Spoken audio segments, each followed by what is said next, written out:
Il s'élève immense au-dessus de la mer. 200 mètres de long, 57 de haut, plus de 20 000 tonnes.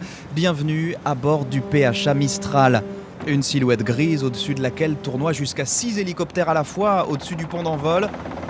Le Mistral est présenté par l'armée française comme un navire conçu pour agir loin et longtemps. Ils sont 200 marins à bord à temps plein, au quotidien rythmé par le clairon et par ce bruit. Monter et descendre les escaliers métalliques sur 14 étages à la cadence des exercices et des annonces radio. Ce matin, 3 hélicoptères survolent le pont. L'enseigne de vaisseau Adrien supervise leur entraînement. Aujourd'hui, nous avons 2 tigres et une gazelle. Ils enchaînent les appontages pour s'entraîner à la maniabilité, parce que vous doutez bien que sur un aéroport standard, poser un hélicoptère, ça reste basique et assez simple, on va dire. Et sur un bateau qui est en mouvement, avec du vent, du roulis, du tangage, donc des mouvements de plateforme, forcément ça devient un peu plus sportif. Et pour être prêt à se poser en toutes circonstances, les pilotes enchaînent les manœuvres avec des handicaps, simulation d'une panne avec un moteur en moins par exemple. Urgence hélicoptère. Donc là, qu'est-ce qui se passe ? Là, c'est une urgence immédiate. Donc, on a un hélicoptère qui a un problème technique et il va venir se poser. Et il y a des chances pour que ça se passe pas bien et donc il y a un crash. Donc là, on se prépare à ce qu'il y ait un crash. Donc, on a mis les véhicules d'intervention sur l'avant pour qu'ils soient protégés. Comme ça, s'il y a le crash, il ne sera pas abîmé. Et une fois que le crash a eu lieu, il vient pour éteindre éventuellement l'incendie.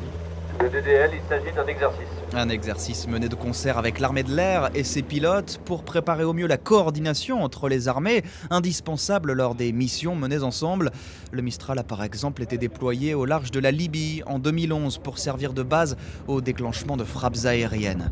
Mais ces missions sont multiples, évacuation de population en cas de guerre ou de catastrophe naturelle et surtout un positionnement régulier en Afrique au large du golfe de Guinée, explique celui qui est le maître à bord ici, le commandant Vincent Sébastien. La mission du Mistral, effectivement, c'est de contribuer à la sécurité maritime dans la zone du golfe de Guinée, qui est une zone stratégique. Alors ça veut dire être capable, en coopération avec les marines riveraines, de détecter de potentiels navires contrevenants, suspects, par exemple de pêche illicite. On peut s'entraîner aussi en termes de lutte contre la piraterie. Et qui dit potentielle interception de navires contrevenants, dit exercice au maniement des armes.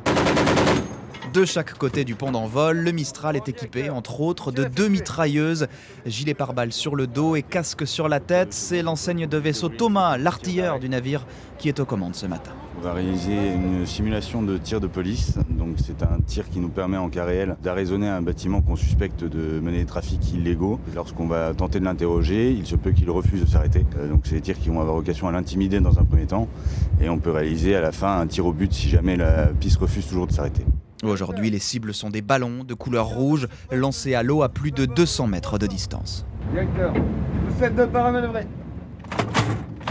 Paramanœuvrer. En garde surface sur le but fictif bâbord 315. Grand directeur, but reconnu, dépointage vérifié. Alerte! Mais vous étiez parfaitement dans l'axe, mais un peu trop haut. D'accord.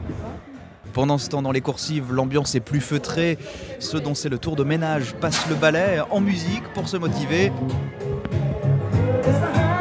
Et après l'enchaînement d'exercices et la débauche d'énergie, il faut bien recharger les batteries. Allez, il est l'heure de passer en cuisine. Là, vous êtes un peu... c'est le rush, en fait. Hein. C'est l'un des cœurs du porte-hélicoptère, sourit le chef dans son tablier, le premier maître Fabrice. Les longues missions de 5-6 mois, les soutes sont pleines. On nous demande 45 jours d'autonomie. Là, vous avez des légumes, des fruits ou sirop, des produits longue conservation, du riz, des pâtes, des fonds de sauce.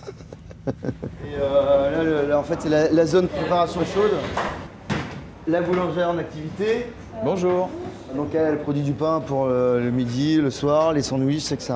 Vous avez une idée pour combien de baguettes vous sortez par jour ? Là, environ entre 700 et 750 baguettes, vu qu'on est 530, 550.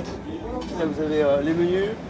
Alors cette semaine, qu'est-ce que vous avez eu ? En fait, dans la marine, c'est souvent le jeudi. Il y a un beau menu, on ne perd pas les traditions. Là, le jeudi, vous avez donc le couscous royal.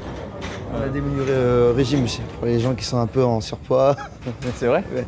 Le médecin décide de les mettre le soir, on leur fait des salades en fait. Et les médecins, justement, c'est un autre métier clé pour la diététique, mais surtout quand on part en opération militaire. Un étage plus haut, le Mistral est carrément doté de son propre hôpital.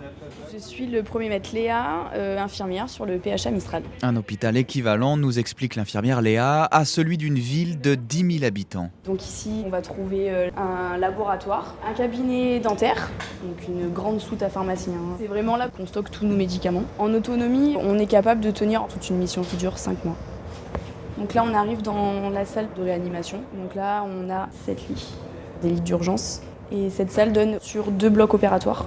Ça sert quand même notamment quand on fait des évacuations de ressortissants français. Ce que je retiens aussi, une fois on a eu un civil qui avait une forte douleur dans la poitrine. Et donc on est arrivé au bon moment puisqu'il était en train de faire un infarctus. Il était sur notre bateau, donc on l'a pris en charge comme un membre de l'équipage. Et oui, ici on sauve des vies, même à quai.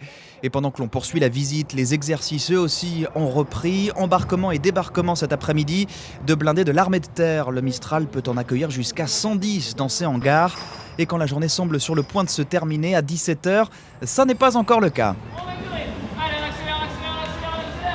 Et oui, cours de sport pour les volontaires dans le hangar à hélicoptère. Abdos, pompes, gainage et attention, c'est intensif. Allez, encore 15 secondes, on tient. 5, 4, 3. On a effectivement 1 heure de séance type crossfit et il faut aimer se tirer dessus, ouais. Parce qu'on a un moniteur de sport qui est extrêmement sportif et puis très fort pour mettre le niveau d'exigence juste au-dessus de nos capacités et nous amène à nous dépasser, à tout donner, y compris physiquement, et ça fait du bien. Enfin, ça participe donc directement à notre état de marin combattant. Arrive enfin le début de la soirée. Avant le repas, un point sur le programme à venir pour le lendemain, l'état des vivres et du carburant à bord. C'est tout pour moi. Et bientôt le temps pour nous de débarquer. Le port de Toulon est en vue. Notre mastodonte de 200 mètres de long et 32 mètres de large y pénètre lentement.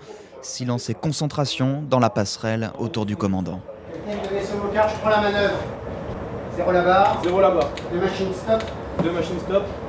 À 0, les 2 machines sont stoppées. Ça y est, les haussières sont en place, le navire bien amarré au quai. Cet après-midi, 68 de ces marins descendront les Champs-Élysées. Nul doute qu'à bord, leurs compagnons d'équipage ne manqueront pas une miette du défilé. À bord du PHA Mistral, Théo Manval, Europe 1.